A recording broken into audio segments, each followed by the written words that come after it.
आज हम बात करें बिहार बोर्ड क्लास 8 लेसन 7 की सूक्ष्म जीवों के संसार। आज का हमारा टॉपिक है नाइट्रोजन चक्र।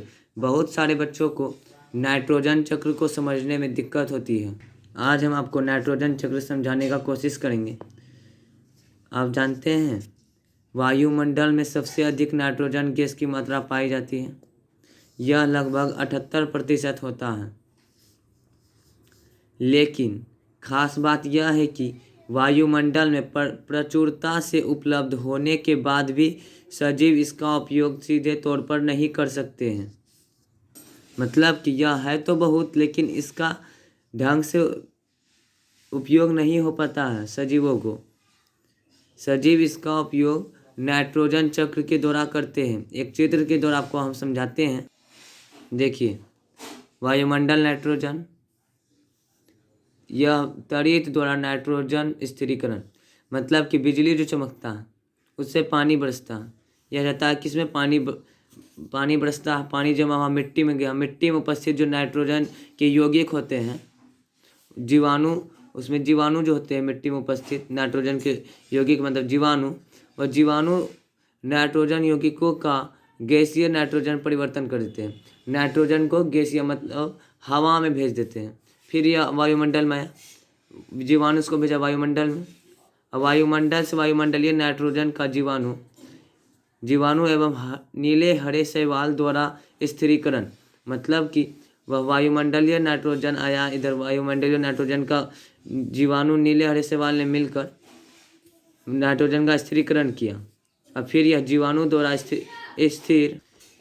द्वारा स्थिर नाइट्रोजन को नाइट्रोजनी यौगिकों में परिवर्तित करते हैं। जीवाणु नाइट्रोजन को फिर से नाइट्रोजनी यौगिकों में परिवर्तित कर दिए। फिर यह मिट्टी में आया। फिर मिट्टी पौधों द्वारा अवशोषण होकर के, पौधों ने इसका अवशोषण किया, जंतु द्वारा पौधों का खाना बना, जंतुओं और पौधों का खाना बन गया यही नाइट्रोजन मिट्टी में आने के बाद।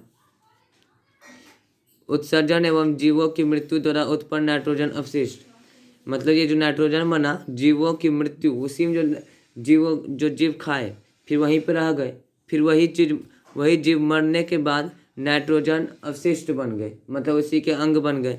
अब फिर वह मिट्टी में आया, फिर से नाइट्रोजन बना, फिर से यह जीवाणु, फिर से यह वायुमंडल में गया, फिर यह वर्षा से आया, वर्षा के माध्यम से फिर मिट्टी में आया, फिर यह इसमें गया, फिर वायुमंडल में, फिर वायुमंडलीय नाइट्रोजन, फिर जीवाणु ने इसका स्थिरीकरण किया, फिर मिट्टी में भेजा, फिर पौधों में आया, फिर जंतुओं का भोजन बना, फिर जंतु मरे तो उसी में फिर नाइट्रोजन बने, फिर मिट्टी में आया।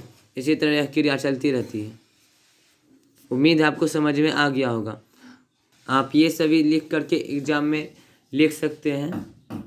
आपका यहाँ पे क्वेश्चन भी पूछा गया है, नाइट्रोजन चक्र कैसे संचालित होता है। तो आप यहाँ से ये वाला अंडरलाइन जो किया हुआ ये वाला और ये सभी लिख सकते हैं।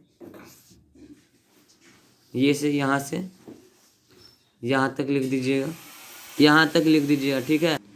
अच्छे समझ में आ गया हुआ तो आप इसे सब्सक्राइब कर दीजिएगा।